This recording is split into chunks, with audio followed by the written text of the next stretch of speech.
Hello guys, welcome to Tech Kizak's channel, and in today's episode we're gonna learn the following topics, and you can find the timestamp in the description box. So let's start. Do you want to close your files in Python automatically? Are you tired of closing files? So this is the old way in which we have to close the file after using it, and if you forgot to close the file it will create an issue, and it may raise errors. So today I will show you about context managers. So I'm using a with statement, and with is a context manager which will close your file automatically when you will use this in your code. So let me explain this code to you. So open data.txt into W means that data.txt will create or opens up a file in write mode, and then W means it will overwrite the file if it's already exists. And as file, assign the open file object to the variable file. And with this is a context manager. It makes sure that once the block is done, Python automatically close the file even if something is inside the block causes an error. And file.write hello, write the text hello to the file, and after the block send, it will automatically close the file. No manual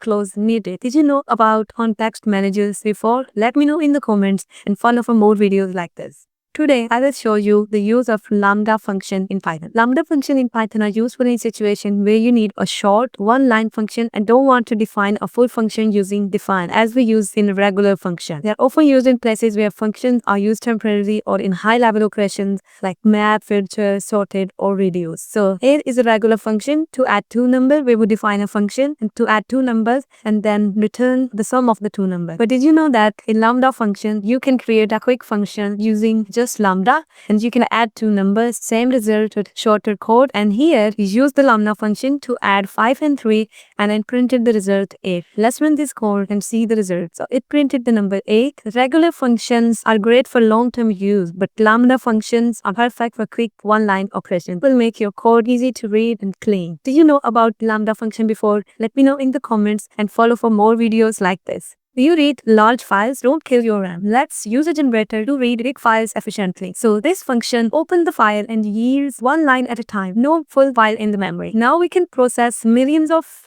lines one at a time without crashing by using generator. Perfect for logs, data processing, and more. Generators are game changers when working with big files. This code defines a function read large file that reads a file line by line without loading the whole file into the memory. It uses a generator with a yield keyword, so each line is returned one at a time as you loop through this. This is efficient for handling large files. The for loop prints each line of the file, the data text, without storing the entire file in the memory. In short, generators are equal to efficient memory usage. So try generators in your next project, and if you like this video, let me know in the comments and follow for more videos like this. Today I will show you what are IterTools in Python. So IterTool.chain is a function which is used to combine multiple lists into a single list without creating a new list. This can be useful when you want to create a list through several lists or tuples without creating a new combined list. So first we need to import IterTools, and then let's say we have a list and we want to combine them. Then we will use IterTools.chain to combine them together, and then we use the for loop through the combined list and print it out. Let's run this code and it will print all the items in a sorted order. Pretty impressive. IterTools.chain is a super memory efficient and great way to combine different lists without using extra space. If you like this video, let me know in the comments and follow for more videos like this. Hello guys, today I will explain you what are descriptors in Python. So do you want your Python code to act like a thermometer? Let's do it with descriptors. So in Python, a descriptor lets you control what happens when you access a variable. We are going to use that to simulate a live temperature sensor. So I have written this code. So here temperature isn't just a number, it's powered by temperature class. Every time we do living room temperature, the get district descriptor underscore get underscore method will run, and it prints checking temperature and gives you a fresh random value between 20 and 25, just like a real thermometer reading. You will get a different result each time because it's live calculated. Let's run this code and see what happens. So it's giving different readings every time. So that's the magic of a descriptor. Next time we'll add validation or logging using set. Follow for more Python videos like this. So in here, temperature is a descriptor like the thermometer software, and temperature temp is equal to temperature into connect the descriptor to the room class. Whenever you do living room temperature, the descriptor kicks in and it prints checking temperature, then it returns a fresh random number like 21.7 or something like that, like a real sensor. So descriptors let you run custom logic when getting a value and provide live or computed data, and also help in things like validation, logging, or security. Did you know about descriptors before? Let me know in the comment and follow for more videos like this. Cover Heard of underscore slots underscore? If not, you're not alone. Let me blow your mind. So normally Python classes uses a dictionary to store attributes, which is flexible but kind of memory heavy. So this is a basic class in which each log object gets its own dict, which means more memory. But if we use underscore slots underscore, no underscore dict will be necessary. So memory will be saved. Faster access, but slots have some limitation. You cannot add random attributes later. It will give an attribute error. Use slots when you are creating tons of objects and you know the attributes ahead of time. Do you like this tip? If you like this tip, let me know in the comments and follow for more videos like this. Hello guys, if you want to become hero from zero in Python, let's learn about arithmetic operators in Python. So arithmetic operators are used in Python to perform basic maths in Python, which is addition, subtraction, multiplication, division, floor division, modulo,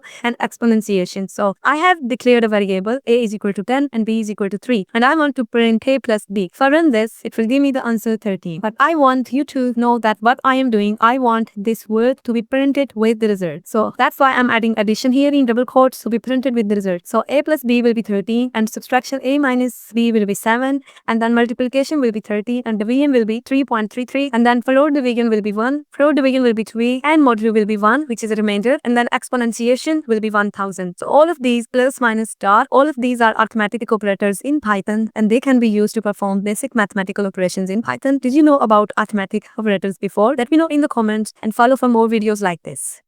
Hello guys, do you want to become hero from zero in Python? Today I will show you what is a variable in Python and how to declare a variable in Python. So here I have a basic example of a variable where I declared a variable name as an Alice. In Python, you do not need to declare a variable type. Python figure it out for you. So variables are used to store data that can use and manipulate in your code. Think of a variable as a labeled container that holds something like a number, text, or even a list of items. So name, age, and height. These are variable names. You can give any name to these variables. But your variable cannot start with a number, but it can include a number. Like cannot start with a number, but it can include a number, letter, or underscore. It can include underscore as well. But you cannot start it with a number. Alice, 25 and 5.4, the values assigned to the variable. And the equal is the assignment operator. It assigns the value on the right to the variable on the left. Alice is a string. If you put something in double quote, Python will figure out that it's a string. If you put a number, Python will figure out that it's a number. So you don't need to declare a proper variable in Python. Next video, I will show you about the variable types. Did you like this video? Keep watching other videos and follow for more videos like this.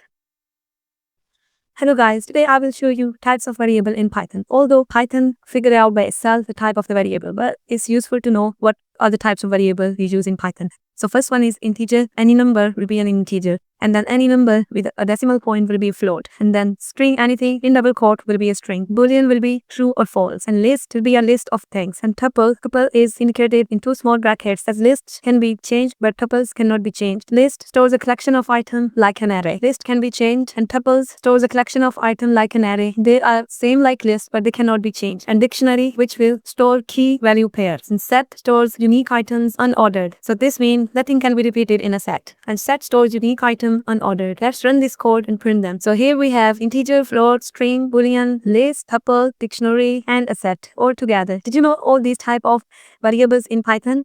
Although Python figure out its variable type, but it's very useful to know the types of the variable. Did you know all these type of variable before? Let me know in the comments. And if you like this video, press the like button and follow for more videos like this. Hello guys, in my previous videos, I showed you what are variables and their type and the types of variable. In this video, I will show you what you can do with variables. So variable can be changed. So first I declare a variable x is equal to 5, which was an integer, and then I declare the variable again, x is equal to 5. Now it's a string. So you can change variables in Python, and also you can do multiple assignments. So I have the variables a is equal to 1, b is equal to 2, c is equal to 3. So instead of writing everything separately, I have assigned them in one line of code. So a will be equal to 1, b will be equal to 2, and c will be equal to 3. And if we print b, it will print 2. It printed 2 as here. If we print c, it will print 3 as in here. So you can do multiple assignments in one line of code.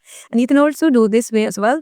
So I have a variable x1, y2, and z2. All of these are equal to 10. So if I print z2, it will give the answer equal to 10. So if I print y2, it will still give the answer 10, because all of these variables have the same value. Did you know these things about variable? Hello guys, in the previous video I told you about variable types and their methods. Today I will show you what you can do with variables. So I have declared a variable list x is equal to 1, 2, 3. Is list can be changed. So then I declare variable y is equal to x, and then I use append method to add 4 into my list. Then I will print the x. It will print 1, 2, 3, 4 because x and y point to the same list. So if I run this code, it will print the appended list as here. And you can delete variables in Python as well. So you assign a variable name, a string of word ls, and then you can use delete to delete that variable, and it will print nothing or give an error. So as you can see, print nothing here. But if we don't use delete here, it will print this string here. You can use delete to remove any variable from your code. Did you know this before? And if you like this video, let me know in the comments and follow for more videos like that.